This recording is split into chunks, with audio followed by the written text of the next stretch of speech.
I've learned over the years, having done a lot of these in many formats, that the batting order kind of counts. So, because of where I am in the batting order today, I'll kind of skip a lot of the stuff that's really already been talked about, because a lot of the lumbar spine discussion, degenerative disease, facet disease, spinal stenosis, radicular complaints, really translate into the cervical spine pretty well with fairly similar treatment methodology. Kind of the one caveat to that would be cervical myelopathy. Your patients that really are myelopathic patients, upper motor neuron signs, hyperreflexia, Babinski, Hoffman, clonus, those kind of things, those are real surgical issues. Cervical myelopathy is a surgical problem.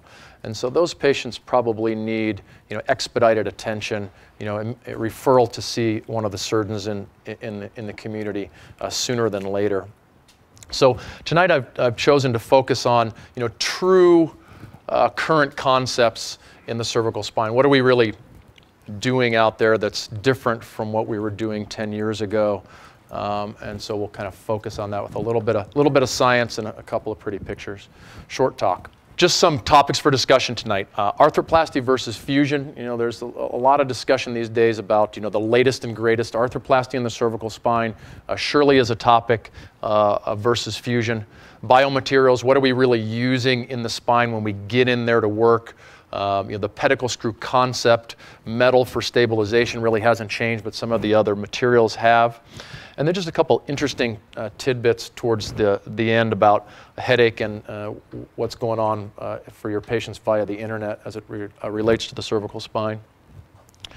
So here's kind of my busiest slide, science-based, talking about how bone grows. We in the group here, we're all orthopods, so we're trained in the fundamentals of fracture care, which to us means put the pieces back together, stabilize it, and make bone grow. And for fusion procedures, that really is essentially the same concept. We're trying to make bone grow where bone doesn't grow. Fractures is bone repair, and fusions are bone growing, not specifically where it's designed to. Two types of bone growth. Osteoinduction, this is the mother lode, if you will, undifferentiated and pluripotent cells that are stimulated to grow bone. This is truly cellular bone growth, whether it's from a stem cell line or from an osteoprogenitor line. The idea is to stimulate those cells and make bone grow. Osteoinduction is the winner. If we can make that happen and control it effectively, that's the type of biomaterial we're looking for. Osteoconduction, the process by which bone is directed to conform to a material's surface. Think of this as a scaffold. We put a product in to tell bone to grow along these lines from point A to point B. And most of the materials out there are conductive in nature and not inductive.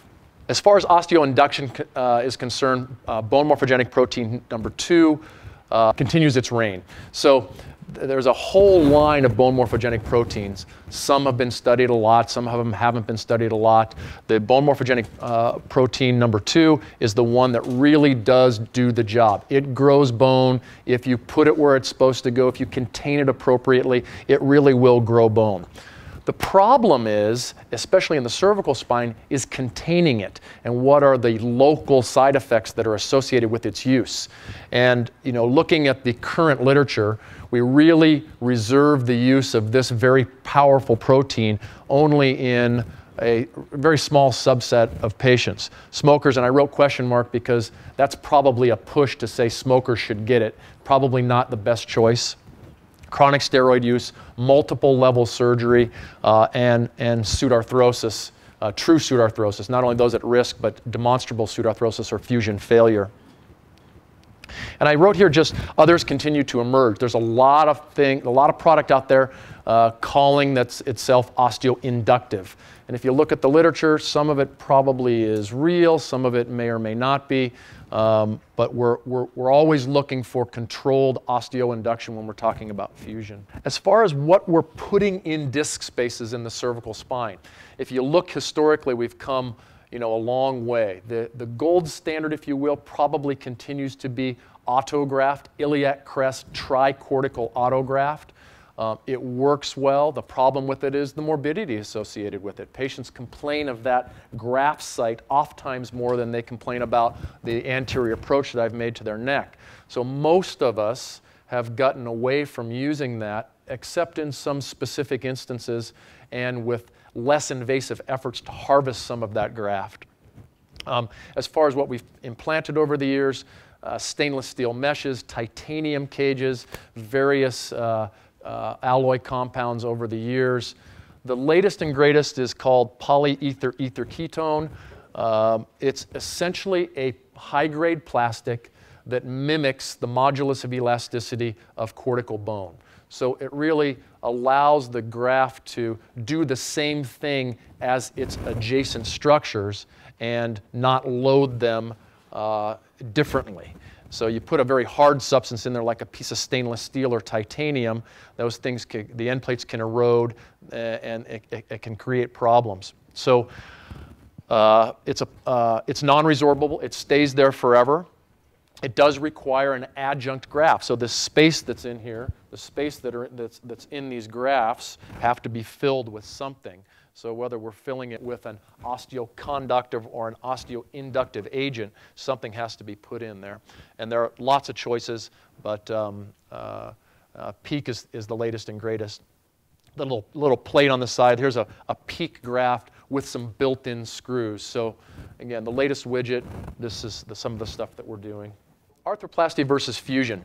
You heard Dr. Hanks talk earlier about arthroplasty in the lumbar spine. There's a lot of good reasons not to do arthroplasty in the lumbar spine.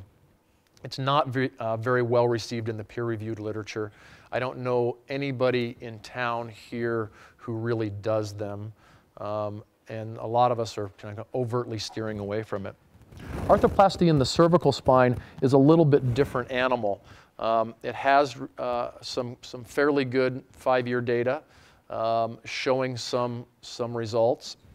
I don't put this on the slide, but I should sum up at the beginning to say that the gold standard really remains fusion. And although cervical arthroplasty is out there and it's a potential option in the arsenal, fusion is still, I would say, standard of care or the gold standard. Arthroplasty has been around forever. It's seen a resurgence over the last decade plus minus. Better materials and devices have emerged. Patients with significant degenerative disease, abnormal alignment, or instability are not candidates.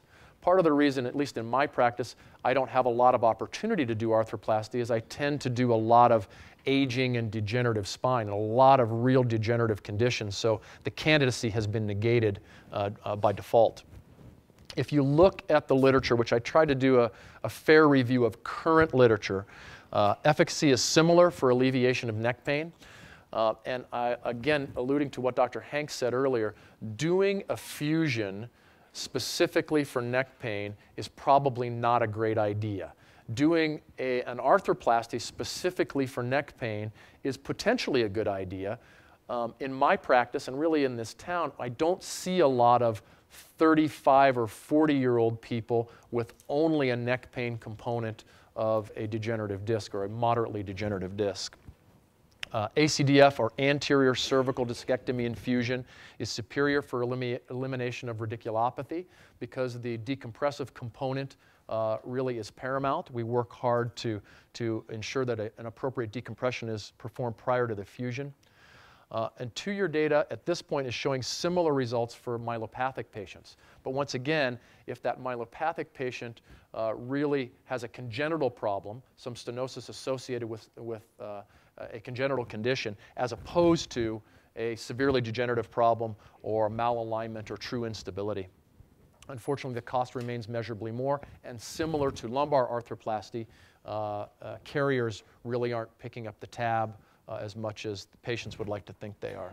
So this is just a quick x-ray showing a 2-level cervical fusion demonstrating its ability to recreate cervical lordosis effectively and open up neuroforamen. So if you here's where the exiting root comes out right behind this graft. And if you look here, this is there's substantially less space where the exiting root is compared to this open space that we've created by doing the decompression and then putting a graft in. So that's an arthroplasty procedure. This is a quick picture. These are a couple of the discs that are getting a lot of attention these days from some of the major spine players, the vendors, and what an x-ray looks like. And then two quick things is all I really want to cover here.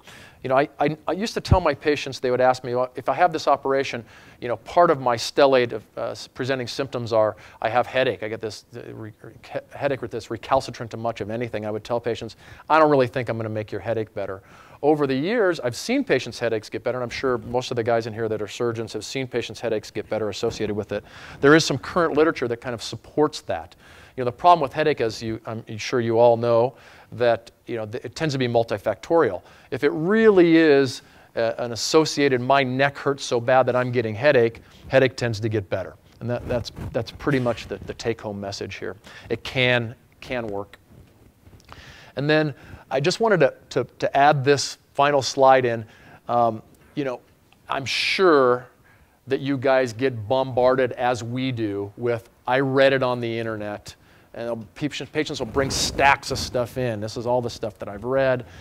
The bottom line is, here's a study that talks about cervical disc herniation. 50 relevant and unique sites, independently reviewed by 3 surgeons. Take home, wide variability in content and quality, most failing to be sufficiently comprehensive and accurate. So the sites that are really working in my backyard are our Academy site, the North American Spine Society site, very reputable places. And there's a couple of vendor-based sites that tend to provide pretty good information. But in general, you're the provider of information. And again, alluding to one of the talks earlier, one of the most important things in my practice is patient education, giving them both salient and appropriate information about their disease processes and what's available as far as treatment is concerned. And that's all I got.